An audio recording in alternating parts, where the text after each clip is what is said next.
Video শুরু করার আগে ভাই একটা কথা বলতে চাই যে অনেকে চুলকাতে চুলকাইতে আমাকে কমেন্ট করে যে ভাই তুই তো ইন্ডিয়ার দালাল, তুই তো ইন্ডিয়ার হয়ে সবসময় কথা বলিস, তুই কি নিজের দেশকে ভালোবাসিস না?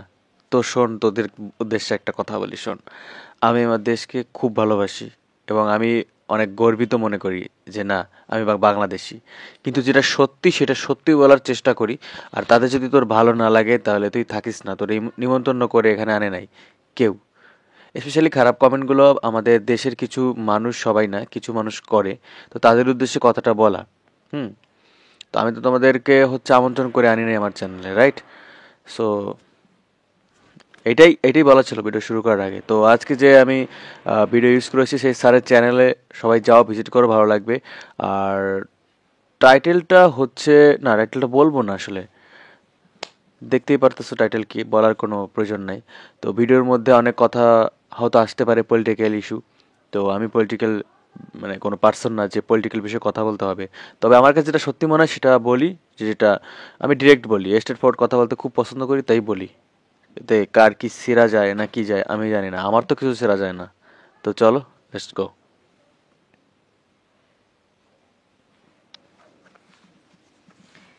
আরম্বাক টিভি। রাজাকার ধর, বাংলা আবার স্বাধীন কর। কিভাবে করবা? পালাবি কোথায়? আচ্ছা, আমি একটা জিনিস বুঝলাম না। ধরেন সমন্বয়করা যদি পালিয়েও যায়, কোথায় পালাবে? তারা কবরে যাওয়ার আগ পর্যন্ত তারা কোথায় পালাবে? বিদেশে। ইউরোপে পালাবে। ইউরোপে কি বাংলাদেশিরা আমরা নেই? আমেরিকা পালাবে, নেই আমরা? কানাডা পালাবে, ইংল্যান্ড পালাবে, কোথায় পালাবে? তা পালাক না। সব দেশে কি আমরা আছি না? আছি তো। সমন্বয়ক যে কত বড় একটা গালি, সেটা কি আমরা বাংলাদেশিরা জানি না? তা যে ইউরোপের যে কোনো দেশেই তারা যাক না কেন, আমরা কি তাদের ছেড়ে দিব? আমরা কি তাদের চিনি না? তাদের ছেড়ে দিব? তারা কি ঘরবন্দি হয়ে থাকবে? বের হবে না? তাদের খাবার কিনতে হবে না? প্রয়োজনীয় জিনিস কিনতে বাইরে বেরোতে হবে না? ঘরে তারা কয়দিন থাকবে? ঘর বন্দি, তারা গৃহবন্দী কয়দিন থাকবে? বের হবে তো। মেইন কথা বলো। আমরা কি ইউরোপে বাংলাদেশিরা নেই? এই সমন্বয়করা দেশের এত বড় ক্ষতি করে তারা বিশ্বের যে কোনো দেশেই তারা থাকুক না কেন, আমরা তো আছি। যতক্ষণ পর্যন্ত তারা কবরে না থাকবে, বাকি সব জায়গা থেকেই আমরা তাদের টেনে হিচড়ে বের করে নিয়ে আসব। কোথায় থাকবে তারা? কোথায় পালাবে? কোথায় থাকবে? কোথায় লুকাবে? লুকানোর জায়গা কি আছে বিশ্বের কোনো জায়গা? কোনো দেশ নেই। সব দেশে আমরা আছি, আমরা প্রবাসীরা আছি, এবং আমরা প্রবাসীরা জানি এই দেশটাকে তারা কিভাবে ধ্বংস করে নিজেদের আখের গুছিয়েছে ইউরোপে আসার জন্য, ইউরোপে লুকানোর জন্য। আমরা প্রবাসীরা জানি না সেই গল্প? জানি তো, কারণ আমরা প্রবাসীরা এই গল্পের অংশ ছিলাম। এই গল্পের বিশাল একটা অংশ জুড়ে ছিলাম আমরা এই প্রবাসীরা। তো এটা এত বড় নিউজ করার কিছু নেই যে তারা পাসপোর্ট গোছাচ্ছে, তারা ইউরোপ পালিয়ে যাবে, এয়ারপোর্ট ক্লোজ করে দিতে হবে। নো, এয়ারপোর্ট খোলা রাখেন, আসতে দেন না প্রবাসীদের কাছে, তাদেরকে আসতে দেন।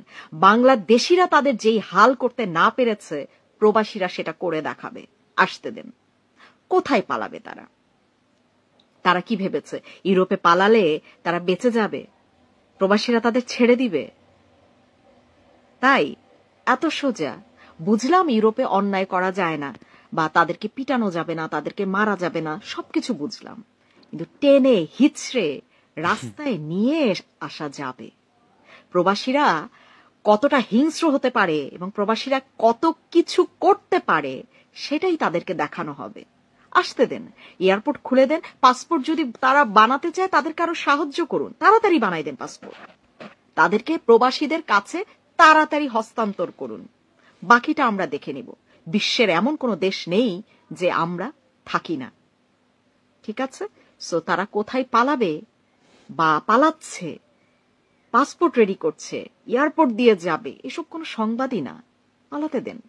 আমরা প্রবাসীরা তাদের জন্য অপেক্ষা করছি। আমরা দেশে গিয়ে তাদেরকে ধরতে পারছি না, আমরা খুব অতি আগ্রহে তাদের জন্য অপেক্ষা করছি। Welcome to Europe or welcome to other countries. চলে আসেন। যত যত সমন্বয়ক আছেন সবার দাওয়াত থাকলো, চলে আসেন। বাকিটা আমরা দেখছি, বাকিটা আমরা প্রবাসীরা দেখব। আসুন।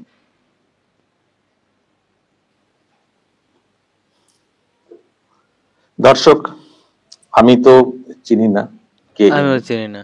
তবে উনি যে একজন বাংলাদেশি প্রবাসী এটা বুঝলাম। সেটা মানে কথা শুনে মানে বুঝতে পারছি আর কি। হ্যাঁ।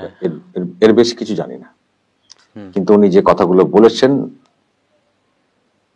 নিশ্চয়ই দর্শক আপনারাও বুঝতে পেরেছেন। বাংলাদেশে সমন্বয়ক বলে যে একটা খুব চলে, সমন্বয়ক, সেই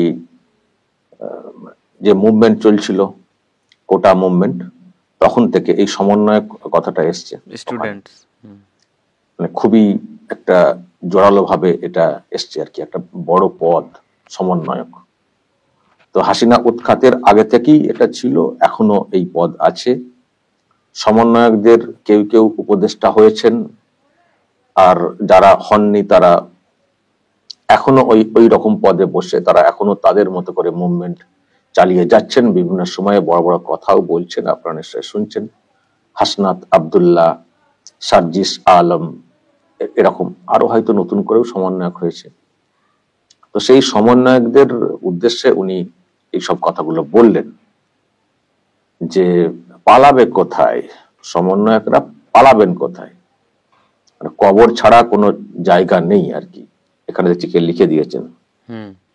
তো বিদেশে চলে আসবেন, ইউরোপে চলে আসবেন, মানে ওনারা যেখানে আছেন ওখানে চলে আসবেন, আমেরিকায় চলে যাবেন। এখানে হয়তো মারধর করা মানে ওইরকম কিছু করা যাবে না, কিন্তু টেনে হিসেবে রাস্তায় নিয়ে আসা যাবে, বের করে রাস্তাতে নামানো যাবে। আমরা খুঁজে খুঁজে বের করে তাদেরকে রাস্তাতে নামাবো, এই ধরনের একটা হুঁশিয়ারি দিয়েছেন তিনি। রাইট। যেটা বক্তব্য যে সমন্বয়করা শেষ করে দিচ্ছেন দেশটাকে, ওই জন্য। এবং রাজাকার উনি যেটা বলার চেষ্টা করলেন, বললেন যে একটা একটা রাজাকার ধর, দেশটাকে আবার স্বাধীন কর, এটা বলার চেষ্টা করেছেন। তো যাই হোক দর্শক, সমন্বয়কদের সম্পর্কে ওনার বক্তব্য, যেহেতু ওনার সম্পর্কে চিনি না, মানে বেশি কিছু জানি না, তাই আমি বলতে পারবো না। মানে বিদেশে বসেই হয়তো এটা ছেড়েছেন। তাহলে কি বাংলাদেশের সমন্বয়করা দেশ ছাড়ার পরিকল্পনা করছেন নাকি? জানি না সত্যি এই ধরনের কথা, মানে এই ধরনের কথা না হলে কেন আসছে? মানে ওনারাও কি সব প্ল্যান করছেন যে অবস্থা বেগতিক দেখলে বাংলাদেশ থেকে সরে পড়বো, কেটে পড়বো, এবং তার জন্য যা যা দরকার টাকা পয়সা সেগুলো সব জোগাড় করে নিই? কি জানি বাবা, প্রসেস চলছে নাকি বাংলাদেশে? জানি না। যারা আছেন বাংলাদেশের লোকজন তারা একটু কমেন্টে বলবেন। জানি না এগুলা। এই আপু যা বললেন তার কি ব্যাখ্যা নিশ্চয়ই আপনারা বলবেন। তবে এটুকু বলতে পারি আমি, এটা আমি মানুষ এত কিছু বুঝি না। যে পরিস্থিতি তৈরি হয়েছিল বা নতুন করে বাংলাদেশ স্বাধীন বলে যেটাকে বলা হচ্ছে এবং স্বাধীনতার আন্দোলন বলে যেটাকে বলা হচ্ছে, রক্তক্ষয়ী একটা ব্যাপার হয়ে গেল, অনেকের প্রাণও গেছে। হ্যাঁ সত্যি, জি জি, এটা সত্যি একদম। কিন্তু এটাই শেষ না। বাংলাদেশের স্টেবিলিটি আসার জন্য আরো অন্তত একবার রক্তক্ষয়ী ব্যাপার ঘটবে। হাসিনাকে উৎখাত করে যদি, যেটা কেউ কেউ মনে করছেন যে দেশটা স্বাধীন হয়ে গেল নতুন করে, এবার আমরা শান্তিতে থাকতে পারবো, যারা ভাবছেন, আমার মনে হয় না তারা ঠিক ভাবছেন বলে। শান্তির মা মরছে, কারণ এখনো অন্তর্বর্তীকালীন সরকার চলছে, মানে নির্বাচিত সরকার ওখানে এখনো নেই। তো নির্বাচিত সরকার হওয়ার ক্ষেত্রে প্রথম ধাপটা আমি যেটা বলবো, সেটাও কিন্তু সহজে হবে না। সেখানেও কিন্তু একটা বিরাট গন্ডগোল হবে বাংলাদেশ জুড়ে। দেখবেন দর্শক, কথাটা মিলিয়ে নেবেন। এই যে নির্বাচন হবে, নতুন করে ক্ষমতায় আসার যে ব্যাপার না, দেখবেন এটাকে কেন্দ্র করে কি চলে। প্রথমত নির্বাচনটাকে, নির্বাচন হওয়া না হওয়া দেখুন না কি চলে। তারপরে ওখানে এটুকু পরিষ্কার, হয়তো সবটা প্রকাশ্যে বলা হচ্ছে না, কিন্তু এটুকু পরিষ্কার, ইউনূস বাহিনী বা তার সঙ্গে যে ছাত্র সমাজ তথাকথিত যেটা আছে, তারা কিন্তু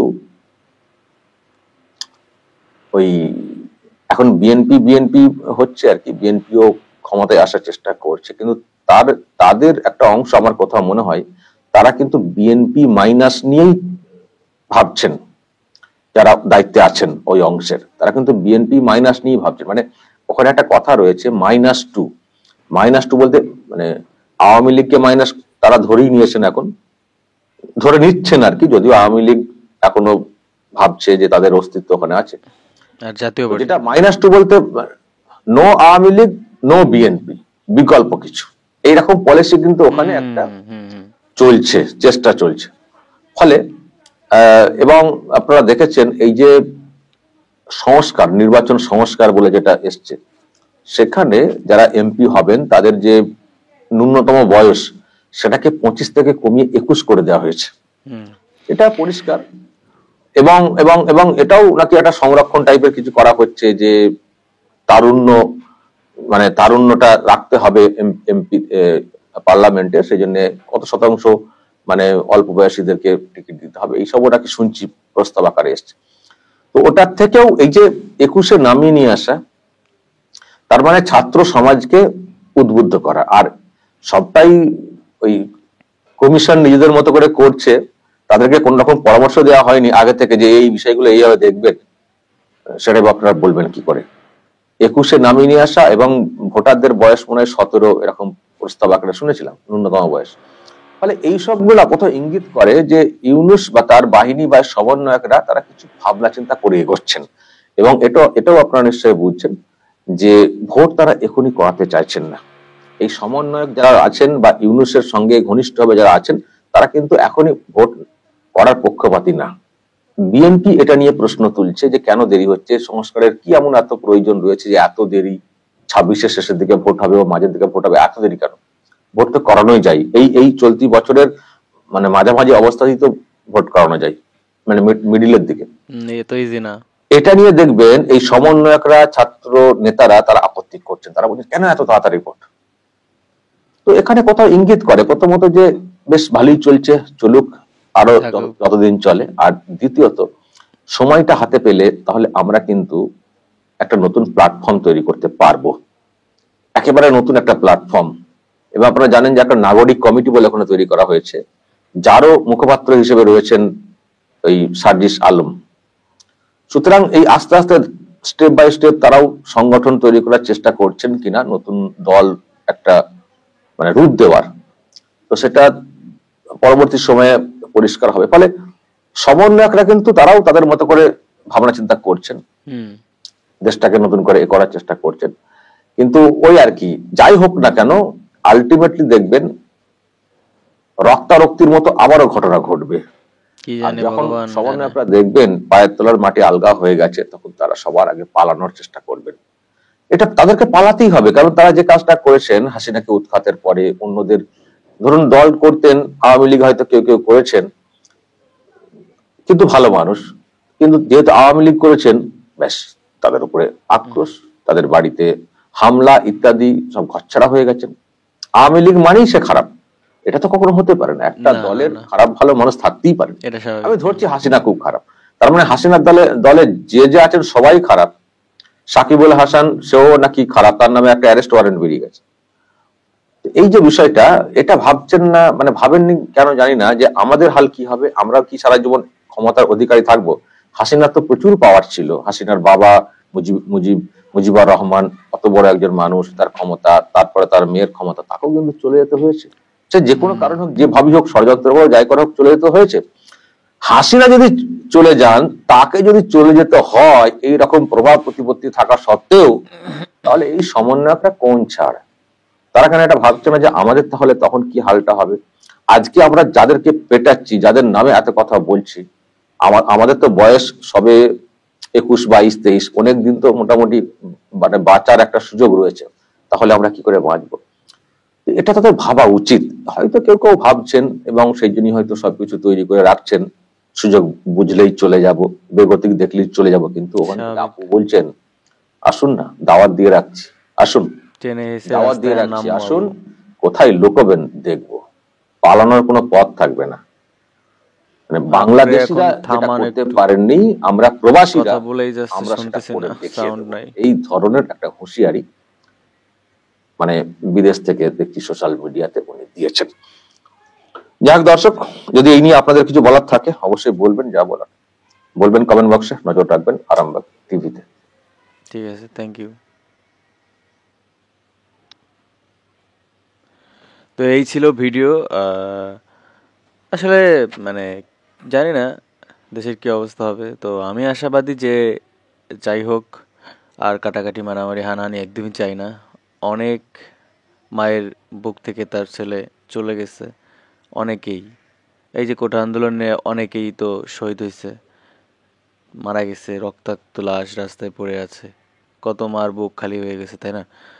তো এরকম জানি আর না হয়, এটাই। আমি যেহেতু হিন্দু, অবশ্যই ভগবানের কাছে এটাই প্রার্থনা করি যে এমন কোনো ঝামেলা না হোক বাংলাদেশে। সব মানে বাংলাদেশের মানুষরা ভালোভাবে বাঁচতে চায়, তারা ভালোভাবে থাকুক, এইটাই আমি চাই। টোটাল বিশ্বের মানুষ ভালো থাকুক। তো এই মুহূর্তে যারা আমার ভিডিও দেখতেছো, তাদের জন্য ভালো ভালো হোক, তার ফ্যামিলি নিয়ে তারা ভালো সময় কাটাক, এটাই আশা করি। তো তোমার কোনো পার্সোনাল অপিনিয়ন থাকলে অবশ্যই কমেন্ট করে জানাও, আর নতুন হলে আমার চ্যানেলটা সাবস্ক্রাইব করো। তো দেখা হচ্ছে নতুন কোনো ভিডিওতে, ভালো থাকো, গুড বাই।